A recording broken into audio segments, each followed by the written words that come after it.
What is up? We are wrestling maniacs out there worldwide. It's the best one, Donnie here, back with a brand new episode of Hot Takes, where I give you guys my hot takes on things going on in the professional wrestling community.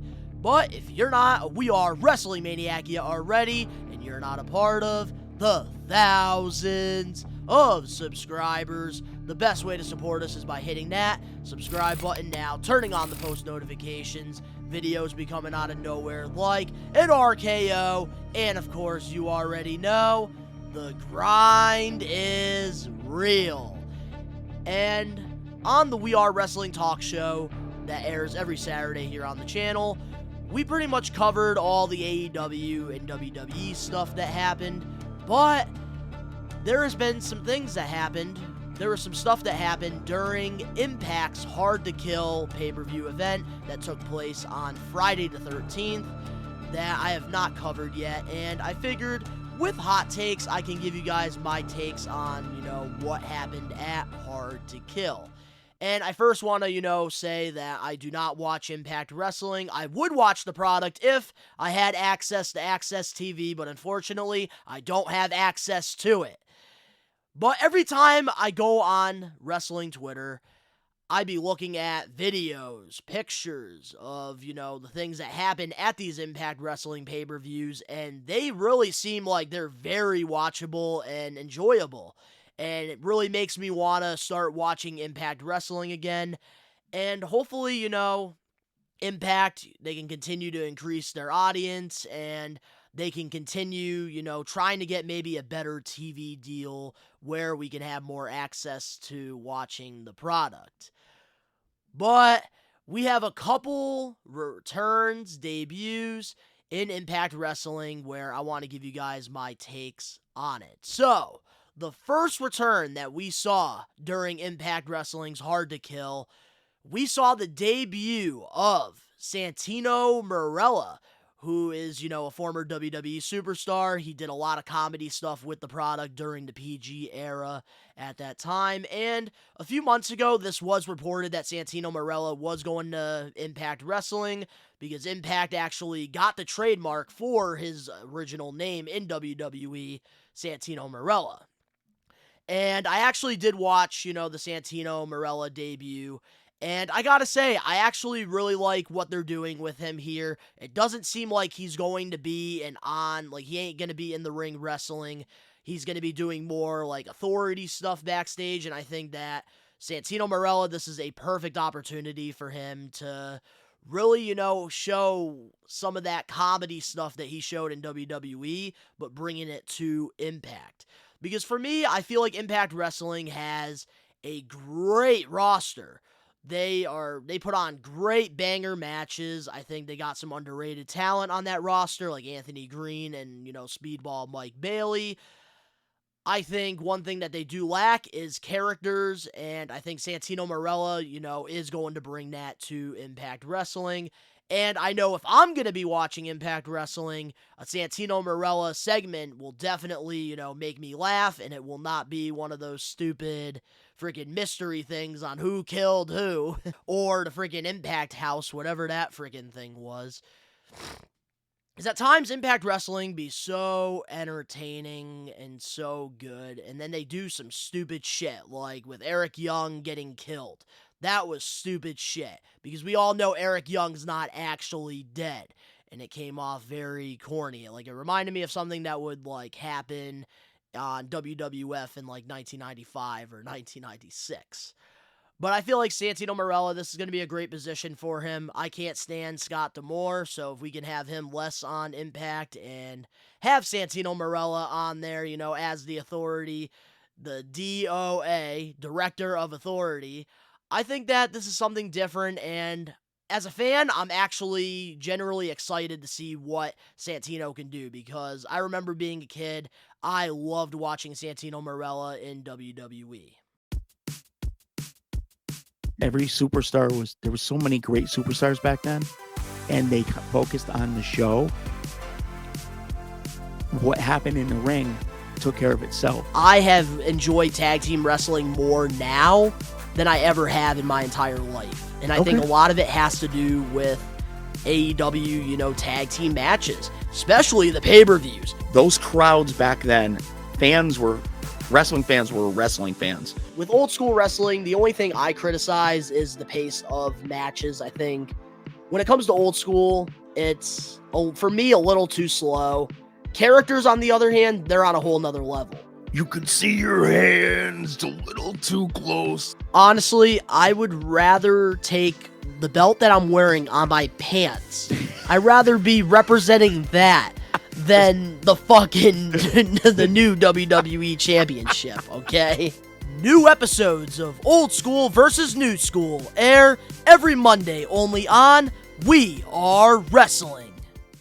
And our last hot take for this week's episode of Hot Takes, we also got a promo from Frankie Kazarian, and he announced that he has left All Elite Wrestling and he has joined Impact Wrestling. And this one I was really waiting to talk about here on Hot Takes because I think that Kazarian going back to Impact Wrestling is a great move for Impact Wrestling to bring in, Kazarian. This was where he got, his first break in professional wrestling, having a very successful run in the X Division and also having a pretty successful tag team run with Christopher Daniels as Bad Influence during the, Hulk Hogan, Eric Bischoff era of Impact Wrestling. And I know he's been doing some work with the TNA during, this time because AEW hasn't really had much for him ever since SCU broke up. And I think Impact actually signing him to a long-term deal, that's a great move. And I think Kazarian, this might be probably his last big contract in professional wrestling. There isn't a better place for Kazarian to take the boots off than where he got his first break with Impact Wrestling. I think that this is a great move for them. And I'm glad that Tony Khan actually granted Frankie Kazarian his release. The reports came out after, this promo happened that he actually asked for his release and Tony Khan gave it to him. And this is where I want to give you guys my hot takes. AEW should have never broke SCU up. And some of you AEW fans that started watching the product later on probably are wondering, what is SCU? Well, AEW, before the Trio Championships, they actually had this group called SCU. It had Christopher Daniels, Frankie Kazarian, and Scorpio Sky, and this was a very successful gimmick that they were doing during ROH. This was, they would come out, they would cut a promo that the entire crowd knew, and they would always say, "This is the worst town I've ever been to." And, it really their intro always reminded me of, the New Age Outlaws. And I gotta say, for AEW, I just don't understand why they broke up SCU, knowing that they're going to be having a trios division, because right now, all three members of SCU aren't really doing much on AEW. Scorpio Sky, yes, he had a tag team with Ethan Page and Dan Lambert, and a TNT title run, and then he sustained an injury, which I believe he's back now, but they just have nothing for him. Christopher Daniels, he wasn't really doing anything for over a year, and now, he's starting to have wrestling matches on AEW Dark and Elevation, and Kazarian wasn't really doing much. He was doing this Elite Hunter thing that never really went anywhere, and he was doing bookings with Impact Wrestling while being under contract still with AEW. I just never understood why they broke up SCU. I think all three guys had great chemistry, and they could have definitely been a very important piece in the AEW Trios division. And this is the thing that really disappoints me and why we did not get these championships earlier, because I feel like there's so many opportunities that were missed with this Trios division. Even with Adam Cole, Kyle O'Reilly, and Bobby Fish, you had Undisputed Elite. And you could have had them, been in the Trios division. I think, there's a lot of tag teams right now that are being misused, like Top Flight. You could have kept them with Matt Sydal and made that a Trios group. I just think there's a lot of, missed opportunities here. And I think SCU would have been a perfect group for, the Trios division. And it just happened a little too early. The one thing I always say in professional wrestling is if it's not broke, don't fix it. And with SCU, I thought that it was very successful, and I really don't know why they decided to break them up in 2020.